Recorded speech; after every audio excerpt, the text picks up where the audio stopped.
Bahia Record está de volta com um caso, no mínimo, curioso. Um homem se apresentou à polícia de Salvador e confessou um crime. Ele disse que matou uma pessoa em Alagoas e que não conseguia mais conviver com a culpa.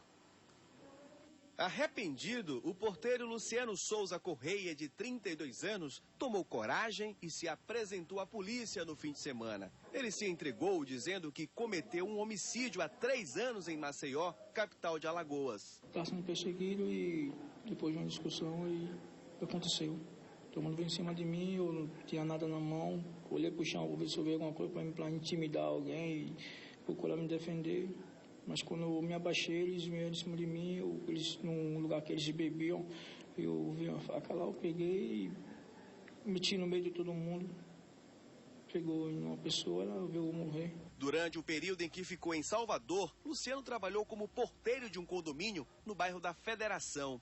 Ele teria se cansado de conviver com a culpa de ter matado uma pessoa e agora quer pagar pelo crime que cometeu. Seja o que Deus quiser, se tiver que pagar, vou pagar da forma que, primeiramente, Deus, a justiça de Deus primeiro, depois daqui da terra. O que tiver de ser, vai ser. De acordo com o delegado que cuida do caso, Luciano vai ser transferido ainda esta semana para o estado de Alagoas, onde foi indiciado por homicídio. A atitude dele de se entregar pode influenciar na redução da pena, que varia entre 12 e 30 anos de prisão. Demonstra aí a intenção de não mais se esconder, né, ao processo e de responder a ele, né, de responder também pelo fato que ele cometeu. Então, de qualquer sorte, isso pode ser levado em conta, sim, numa análise aí para a resposta ou não em liberdade do fato. Zé Carol, essa história chama atenção para a coisa inusitada, né? Uma situação que nem a própria polícia não acreditou. Ele parou uma guarnição da polícia militar dizendo que havia matado uma pessoa. Os policiais ficaram até sem acreditar, né? É difícil isso acontecer. E também, Juca, o que chama atenção nesse caso é que ele trabalhava como porteiro de um condomínio aqui no bairro da Federação, em Salvador. E imagina o susto das pessoas, né, que moravam nesses prédios, que conheciam, que conviviam com essa pessoa, com esse homem que se entregou, quando souberam que ele tinha antecedentes criminais, né? Na Nem verdade, imaginava que ele no passado, ele matou uma pessoa, apesar de ter se arrependido, pelo visto aí, ele não seria capaz de fazer mal mais a ninguém, pelo visto ele teve, a culpa pesou mais, né? Ele se entregou. Então, assim, imagina o susto dessas pessoas também. E né? agora ele quer pagar pelo crime, né? É verdade. No bairro do Engenho Velho de Brotas, aqui em Salvador, a comunidade está revoltada, cara. Os ônibus foram substituídos por micro-ônibus. O pior, Juca, é que os moradores do local pedem providências há 4 anos, mas até agora nada foi feito. Para os moradores do Engenho Velho de Brotas, chegar de ônibus à Barroquinha ou à Lapa tem sido um verdadeiro suplício. Segundo eles, apenas 4 veículos atendem a grande demanda de passageiros para esses destinos. Para ir ao trabalho, Elinalva tem que pegar o ônibus Barroquinha todos os dias. Elinalva, quanto tempo você espera em média no ponto? Eu espero aqui, eu chego aqui 20 para as 9, quando eu for pegar o ônibus, passa mais ou menos 9h05, 9h15. Até as 9h30, mais ou menos. Demora mesmo. Demora demais, demais mesmo. Eu acho um absurdo isso. Eu chego no trabalho atrasada. As pessoas nem acreditam que eu moro aqui tão perto do trabalho que eu chego tão tarde assim. E se para ir ao trabalho durante a semana é complicado, no fim de semana, segundo os moradores aqui do Engenho Velho de Brotas, é ainda pior. Domingos, como é que é pegar um ônibus no sábado ou no domingo? É uma coisa horrível, minha amiga. Aqui é de 1 em 1 hora. E às vezes até mais de 1 em 1 hora. E não bastassem as longas esperas pelos coletivos, ainda existe uma outra insatisfação. Para ir daqui até a Lapa ou a Barroquinha só existe um ônibus do tamanho tradicional.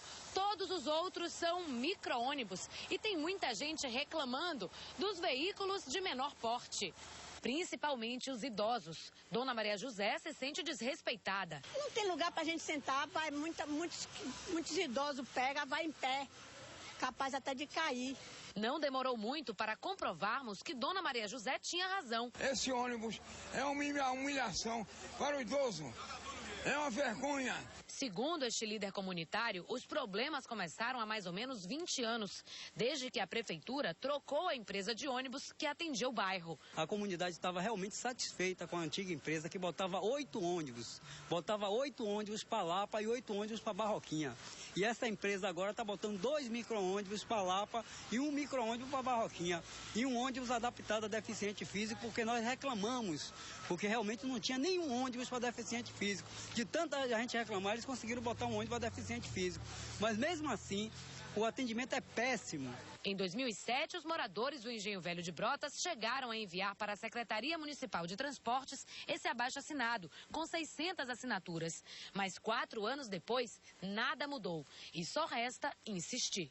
As autoridades competentes do nosso estado, da nossa cidade de Salvador, que tomem a providência urgentemente. O que não dá para entender, Carol, vendo essa reportagem, é por que decidiram reduzir a frota de ônibus do bairro, já que a população só cresce aqui na capital. É aquela velha história, o velho problema da mobilidade urbana em Salvador, né? Já é difícil andar naqueles ônibus maiores, que já só andam lotados, só andam cheios de gente e aquele péssimo serviço que eles oferecem. E agora, ainda mais esse pessoal que está com esse problema de só ter micro-ônibus. Há 4 anos eles pedem uma solução e não encontraram. Agora a nossa produção entrou em contato, com a Transalvador, responsável por essas linhas, mas ninguém quis se pronunciar sobre o assunto. Agora a gente fala de justiça, processos parados e muitos prejuízos para quem precisa do judiciário. Pois é, Juca, essa situação é resultado da greve dos servidores federais. A paralisação já dura mais de um mês. Na primeira vara do Tribunal Regional do Trabalho, apenas um funcionário dos 13 que trabalham aqui atende a população.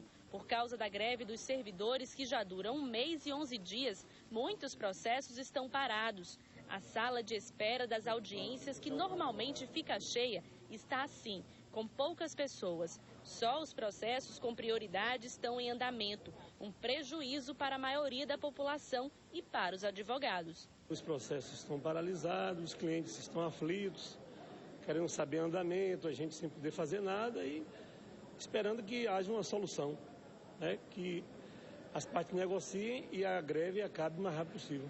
Muitos prejuízos, não só meu, como de muitos colegas que vivem exclusivamente desta atividade, não é?